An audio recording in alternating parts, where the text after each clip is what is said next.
नमस्कार मित्रांनो, स्वागत आहे तुमचं सही ट्रेड मराठी या चॅनलमध्ये. मित्रांनो, अपस्टॉक ॲप्लिकेशन जर तुम्ही यूज करत असाल आणि तुम्हाला कॉल आणि पुट बाय करायचे असतील तर हा व्हिडिओ तुमच्यासाठी आहे.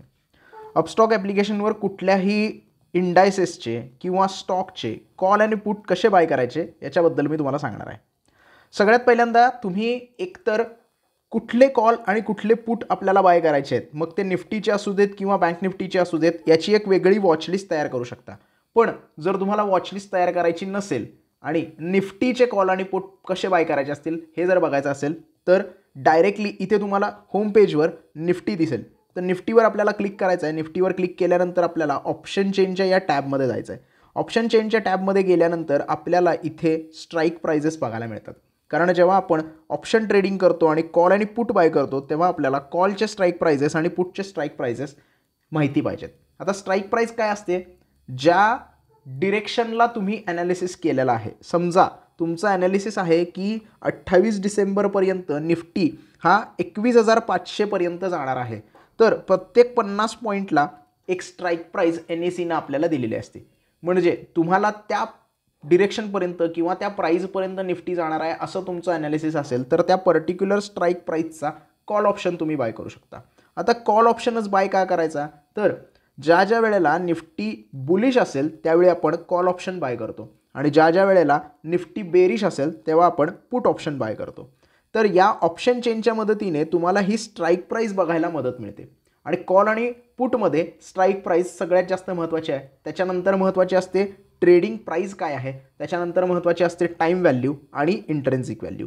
या सगळ्या गोष्टी आपल्याला माहिती असल्या पाहिजेत जेव्हा आपण ऑप्शन ट्रेडिंग करत असतो. आता ऑप्शन ट्रेडिंगमध्ये time value, intrinsic value, delta, gamma, theta या सगळ्या गोष्टी असतात. जर त्याबद्दल तुम्हाला डिटेल माहिती हवी असेल तर मला कमेंटमध्ये तसं कळवा. मी डिटेल प्रेझेंटेशनचा व्हिडिओ तुमच्यासमोर घेऊन येतो म्हणजे तुम्हाला सगळ्या गोष्टी क्लिअर होतील. पण या व्हिडिओमध्ये आपण बघणार आहोत की कॉल आणि पुट बाय कसा करायचा. त्याच्या आधी तुम्हाला थोडंसं टेक्निकल ॲनालिसिस करावं लागेल आणि प्रिडिक्शन करावे लागेल किंवा एक ठरवावं लागेल की निफ्टी कुठे जाणार आहे. आता तुमचं असं म्हणणं आहे की 21,500 पर्यंत निफ्टी जाणार आहे एक्सपायरीच्या डेटला. प्रत्येक call option put option buy करताना आपल्याला माहिती असलं पाहिजे की 2 एक्सपायरी असतात. एक मंथली एक्सपायरी, एक वीकली एक्सपायरी. निफ्टीचा विचार करत असाल तर दोन्ही एक्सपायरीज गुरुवारी होतात. महिन्याची एक्सपायरी होते शेवटच्या गुरुवारी आणि आठवड्याची एक्सपायरी प्रत्येक आठवड्याच्या गुरुवारी. बँक निफ्टीचं जर म्हणाल तर बँक निफ्टीची वीकली एक्सपायरी प्रत्येक बुधवारी होते आणि बँक निफ्टीची मंथली एक्सपायरी शेवटच्या गुरुवारी होते. स्टॉकचं जर म्हणाल तर स्टॉकच्या कॉल ऑप्शन आणि पुट ऑप्शन म्हणजे ऑप्शनची जी एक्सपायरी होती ती महिन्याच्या शेवटच्या गुरुवारी होते. त्यामुळे एक्सपायरीज कधी होतात हेही आपल्याला माहिती पाहिजे. स्टॉकबद्दल पण सांगणार आहे पण पहिला निफ्टीबद्दल जाणून घेऊ. आता ज्या वेळेला तुम्ही ठरवता की माझी स्ट्राईक प्राईस ही फिक्स झालेली आहे त्यावेळेला स्ट्राईक प्राईसच्या बाजूला ही LTP म्हणजे लास्ट ट्रेडिंग प्राईस असते. त्या कॉल ऑप्शनचा आणि त्या पुट ऑप्शनचा तो प्रीमियम असतो. हा प्रीमियम पे करून तुम्हाला तो कॉल ऑप्शन बाय करायचा असतो किंवा पुट ऑप्शन बाय करायचा असतो. आता इथे आपण असं गृहीत धरतोय की निफ्टी अप्पर साईडला जाणार आहे किंवा बुलिश राहणार आहे. म्हणून आपल्याला काय करायचं आहे, त्या स्ट्राईक प्राईसच्या शेजारी जी LTP दिलेली आहे त्याच्यावर क्लिक करायचं आहे. क्लिक केल्यानंतर इथे तुम्हाला बाय आणि सेलचं ऑप्शन बघायला मिळेल. इथे तुम्ही त्या पर्टिक्युलर ऑप्शनचा चार्ट देखील बघू शकता, डेप्थ बघू शकता, ऑर्डर्स बघू शकता आणि पोझिशनमध्ये जर तुम्हाला जायचं असेल तर पोझिशनमध्ये बघू शकता. बायवर क्लिक करायचं आहे. बायवर क्लिक केल्यानंतर इथे तुम्हाला प्रोडक्ट सिलेक्ट करायचा आहे. हा पर्टिक्युलर ऑप्शन तुम्ही एका दिवसासाठी घेणार आहे म्हणजे इंट्राडेसाठी घेणार आहे का एक्सपायरीपर्यंत होल्ड करून डिलिव्हरीसाठी घेणार आहे ते तुम्हाला डिसाईड करायचं आहे. हा कम्प्लिटली कॉल तुमचा असणार आहे की तुम्हाला तो ट्रेड एक दिवसासाठी ठेवायचा आहे का एक्सपायरीपर्यंत होल्ड करायचा आहे. त्याप्रमाणे तुम्हाला इथे प्रोडक्ट सिलेक्ट करायचं आहे. ऑर्डर टाईपमध्ये तुम्ही मार्केट ऑर्डरवर पण बाय करू शकता. मार्केट ऑर्डर म्हणजे करंट मार्केट चालू आहे 87.20 ही फ्लक्च्युएट होत असते. ज्या वेळेला तुम्ही ऑर्डर पंच कराल त्यावेळेला जी ऑर्डर असेल मार्केटमध्ये अवेलेबल त्या ऑर्डरला तुमचा हा कॉल बाय होऊन जाईल. लिमिट प्राईस जर तुम्ही लावलात तर तुम्ही प्राईस निगोशिएट करू शकता आणि आत्ता 88 रुपये चालू आहे आणि तुम्हाला जर 85 रुपयाला बाय करायचं असेल तर तुम्ही 85 एंटर करू शकता.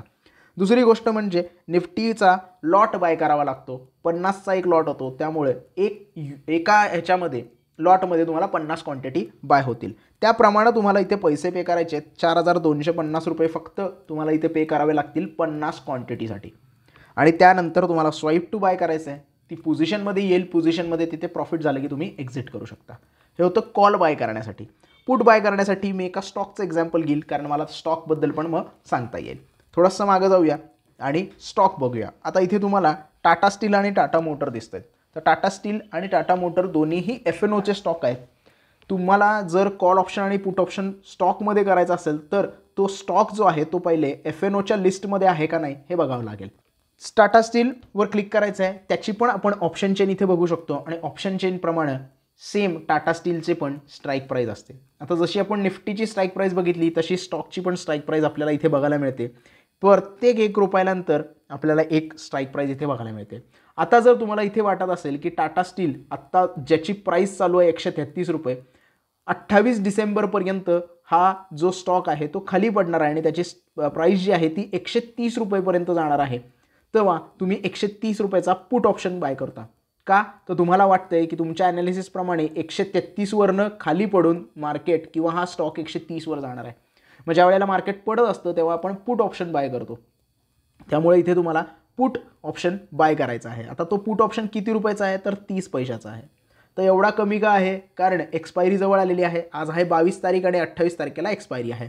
जर तुम्ही 25 जानेवारीची एक्सपायरी बघितली तर तुम्हाला प्राइजेस वाढलेल्या बघायला मिळतील.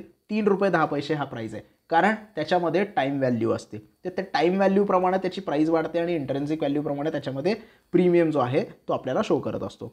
समजा तुम्हाला 25 जानेवारीला हे 3 रुपयाचा ऑप्शन बाय करायचं आहे, तर सिम्पली त्याच्यावर क्लिक करायचं आहे. आता प्रत्येक स्टॉकची, प्रत्येक इंडायसेसची क्वांटिटी जी असते वेगवेगळी असू शकते, लॉट साईज वेगवेगळा असू शकतो. आता टाटा स्टीलचा जर आपल्याला लॉट साईज बघायचा आहे तर आपल्याला बायमध्ये जायचं आहे. पुट पण बायच करायला लागलो आहे आपण, सेलिंगचं इथे कुठं बघत नाही आहे.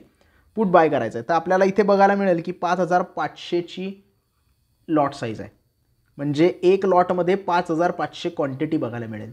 त्याप्रमाणे तुम्हाला 3 रुपये 10 पैसे हा प्राईज आहे. 17,050 रुपये तुम्ही दिले की तुम्ही टाटा स्टीलवर शॉर्ट पोझिशन तुमची झालेली आहे, कारण तुम्ही पुट बाय केलेला आहे. जेव्हा तुम्ही कॉल बाय करता तेव्हा तुमची लॉंग पोझिशन होते आणि जेव्हा तुम्ही पुट बाय करता तेव्हा तुमची शॉर्ट पोझिशन होते. सेम इथे पण तुम्ही इंट्राडे करू शकता किंवा डिलिव्हरीपर्यंत म्हणजे एक्सपायरीपर्यंत होल्ड करू शकता. म्हणजे आज 22 डिसेंबरला मी 25 जानेवारीच्या एक्सपायरीचा पुट ऑप्शन बाय करायला लागलो आहे, म्हणजे मी तो 25 जानेवारीपर्यंत होल्ड करू शकतो. मग या 25 जानेवारीच्या मधल्या काळामध्ये कधीही स्टॉक 130 आला तर मला इथे फायदा व्हायला चालू होईल, कारण जसा जसा स्टॉक खाली येईल तसा हा प्रीमियम वाढायला सुरू होईल. कॉल ऑप्शनमध्ये जसा जसा निफ्टी वरती जाईल तसा तसा तो कॉल ऑप्शन वाढायला चालू होईल. तर हा फरक असतो कॉल ऑप्शन आणि पुट ऑप्शनमध्ये. आणि अशा पद्धतीने तुम्ही मार्केट प्राईजला, लिमिट प्राईजला, डेमध्ये, इंट्राडेमध्ये कॉल ऑप्शन किंवा पुट ऑप्शन बाय करू शकता अपस्टॉक्सच्या मदतीने. आणि जर तुम्हाला ह्या पर्टिक्युलर स्ट्राईक प्राईसचे जे वॉचलिस्टमध्ये ठेवायचे असतील कॉल ऑप्शन, पुट ऑप्शन, तर सिम्पली तुम्हाला ॲड बटनवर जायचं आहे. तुमचा कुठला स्ट्राईक प्राईज आहे, आता आपण निफ्टीसाठी बघितलं मगाशी 21,500ची स्ट्राईक प्राईज होती, तर तुम्हाला अशा पद्धतीने 21,500 टाईप करायचं आहे. जर कॉल ऑप्शन बाय करायचं असेल तर तुम्हाला CE टाईप करायला लागेल. CE म्हणजे कॉल युरोपियन, कारण आपल्याकडे जे ऑप्शन्स ट्रेड होतात ते युरोपियन स्टँडर्डप्रमाणे ट्रेड होतात, त्यामुळं CE म्हटलं जातं. जर PE बाय करायचं असेल तर PE आपल्याला त्याच्या पुढे टाईप करायचं आहे. आणि प्रत्येक ऑप्शन सिलेक्ट करताना त्याची एक्सपायरी त्याच्या खाली लिहिलेली असते, ती एक्सपायरी आपल्याला सिलेक्ट करायची आहे आणि त्याप्रमाणे त्याची जी प्रीमियमची प्राईज आहे तो आपल्याला इथे बघायला मिळतो. त्याप्रमाणे तुम्ही ती त्या पर्टिक्युलर कॉलची आणि पुटची वॉचलिस्ट पण तयार करू शकता आणि त्या वॉचलिस्टपासून तो पर्टिक्युलर कॉल ऑप्शन किंवा पुट ऑप्शन तुम्ही ट्रॅक करू शकता आणि तिथे बाईंग किंवा सेलिंग करू शकता. सो अशा पद्धतीने तुम्ही अपस्टॉकमध्ये इंडायसेस असू दे किंवा स्टॉक्स असू दे त्याच्यामध्ये कॉल ऑप्शन आणि पुट ऑप्शन बाय करू शकता. आय होप तुम्हाला व्हिडिओ पूर्णपणे व्यवस्थित कळाला असेल. व्हिडिओ आवडला असेल तर प्लीज लाईक करा, व्हिडिओला जास्तीत जास्त शेअर करा. जर अजून काही डाऊट असेल तर कमेंट सेक्शनमध्ये तुम्ही विचारू शकता आणि चॅनलला सबस्क्राईब करायला विसरू नका. धन्यवाद.